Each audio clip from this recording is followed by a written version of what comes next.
பிதா குமாரன் பரிசுத்த ஆவி நாமத்தினாலே ஆண்டவருடைய நாமத்துக்கு மகிமை உண்டாக இந்த வேலையை பிரதிஷ்டை செய்து ஜெபிக்கிறோம்.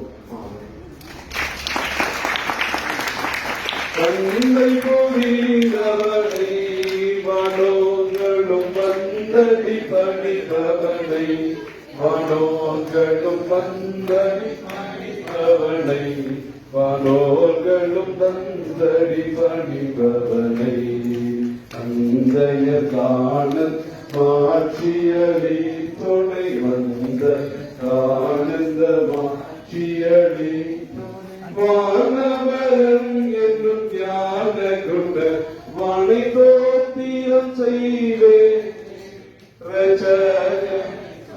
தீரம் செய்வேனே ரச்சனை தோத்திரம் செய்வேனே ரச்சனை தோத்திரம் செய்வே. கிறிஸ்துவர்களே நமக்கு ஞான சகோதரர் கிறிஸ்தவர் அவர்கள் அனைவரையும் அன்போடு